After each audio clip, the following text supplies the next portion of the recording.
Thanks for coming by. I have been watching some YouTube videos this week, and I had the goal in mind that I was not only going to watch them for enjoyment, I want to do something with the information. So I have a list of, in about the past 5 days, of videos that I've actually watched, and I can tell you how they help me, and hopefully they will be helpful to you too. So the first one I watched was by I See Stars Quilting. And what I loved about this video was that she goes into detail about what happened when she gave some thought to her reasoning on why she wasn't doing foundation paper piecing. She sort of stepped back and took a look at the whole situation. And in time, she wound up trying it again. And I won't tell you the ending of that video. I don't want to ruin it for you. But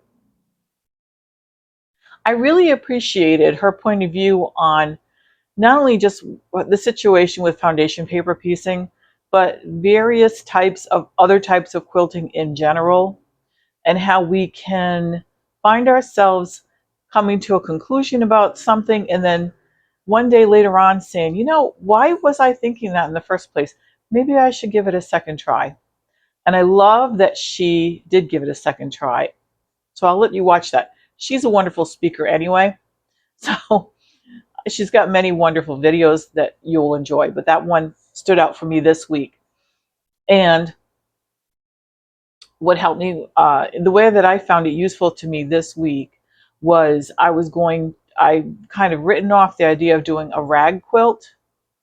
To me, for the longest time, I've been saying, that's not really real quilting. I'm sorry.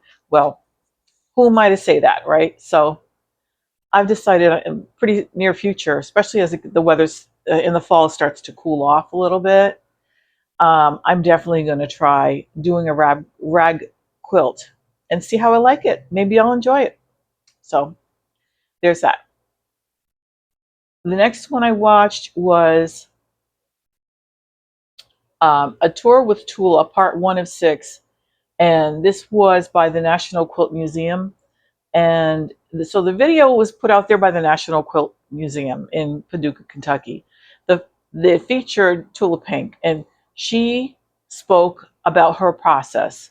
She talked a little bit about her history, how she's actually an illustrator to begin with. She started out being an illustrator, and she saved her drawings and sketches and things, and you could see the progression of how something went from just an idea, hadn't really solidified yet, but based on her life, her likes and interests and things, she wound up putting all of it together. She kept the drawings and stuff and actually has them framed there. And then you can actually go from the point of the idea all the way through to where you see the quilts hanging on the wall. And I really enjoyed that because I'm always trying to figure out a way to like amp up my creative process a little bit. And sometimes it actually robs me of joy because I'm fighting an uphill battle. However, this was like giving me permission to go back, get my notebook, get my pencil with my eraser, and just a little plastic ruler, and just put my ideas in front of me on the piece of paper with my own hand and a pencil. And something about that process just sort of gives you license again and makes you, it made me feel more creative, and more, it was more fulfilling and less stressful for me. So I really appreciated that. So that's when I was like, you know, I'm going to go through my quilt blocks that I've made. Now I have some up here, and these are the ones that are not going to make it into any particular quilt. I don't have plans for them because this one actually is too small. And this one, oh, the colors are not quite right. The colors are kind of clashy a little bit. and I don't care for the way the colors turned out in it. So I won't be using that in anything I can think of right now, but it very well could be, that could be the front and the back of a pot holder very soon, or a mug rug. So stay tuned on that. We'll see how that goes. But in the meantime, that's what that all turned out to be with that video. Now, the next one I watched is from Shabby Fabrics. It's how to make a courthouse steps block using the Creative Grids log cabin ruler. The reason I'm bringing this up is because I have a Creative Grids log cabin trim tool too, and it did come with an instruction sheet. So, being the modern woman that I am, with a computer or laptop or whatever, and an internet connection, I said, who needs to keep all this paperwork when I can just pull it up on my laptop? Joke's on me, because the rendering that they had for that sheet with instructions, yes, I was able to pull it up and I was able to open it in a new page. I couldn't read it. It was too small, and when I enlarged the numbers and letters and the print on it, it became too blurry for me to be able to make out the numbers. So it was useless to me. Somebody with better vision could probably have used it, but I tried tweaking the size of the page. I tried a couple of different things and nothing worked. So when I found the video on Shabby Fabrics where she explains, she had that same sheet of paper printed out and enlarged, and she had it right in front of her. Plus, she showed me her little process of how she made it,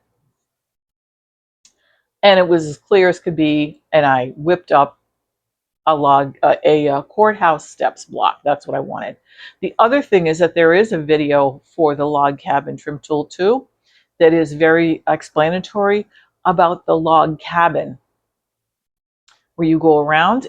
She does not show you on that particular video the beginning steps of the courthouse steps block, which I have never made before. So, oh great, now I'm hiccuping. Sorry. I've never made a courthouse steps block before, so which I can't believe that, because I've been quilting a long time and it's like a basic, but that's just the way it turned out. So anyhow, I watched that video by Shabby Fabrics. I went to work and I made the block, and I like how it came out. And I'm going to use it in my next project. So that was another video this week that I watched, and I put it to use in my real life. Very happy to have found that. And I will link all these in the description box. The next one isn't about quilting. It is called Ex YouTube Employee Explains the Algorithm.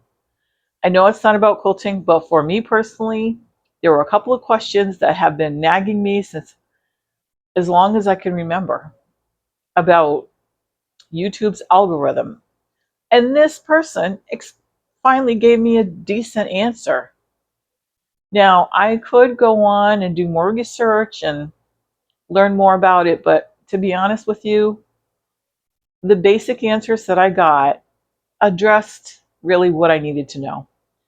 And it just put my mind to rest about some nagging problem that I thought I had, which it turns out, as much as I always do remember that YouTube is a business, I just didn't see the full picture. And now I get it. So if you are someone who is a creator, or if it's just an interesting subject to you, that was so informative and I would recommend it. And that is by Gimbal Podcast.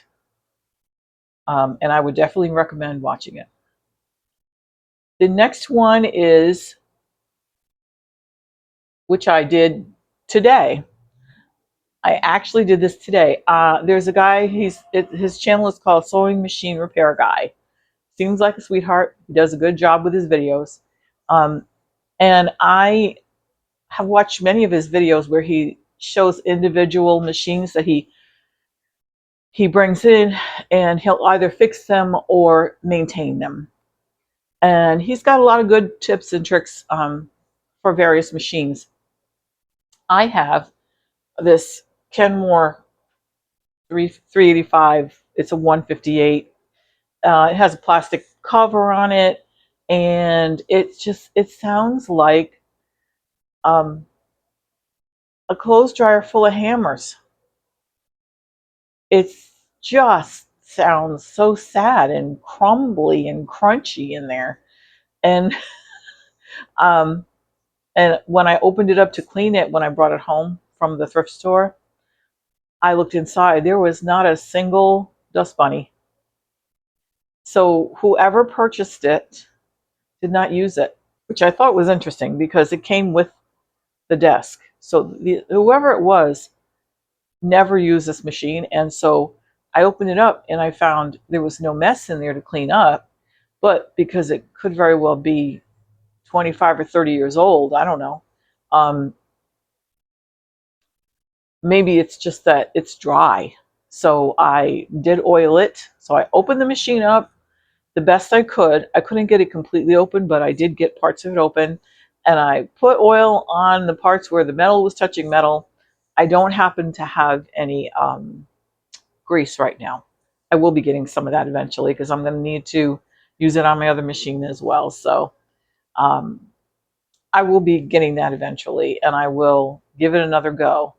And Sewing Machine Repair Guy also sells these sturdy plastic pry bar openers that you can use to pry open your machine, because as he says, you shouldn't use a screwdriver to open it up. You'll damage it permanently. So I had an offset cake spatula, and since it's kind of shaped a little bit like the pliers he was talking about, I tried that, but I was meeting too much resistance, and I realized, no, stop, halt, don't go any further. So that's kind of a to be continued, but I honestly did I did use that.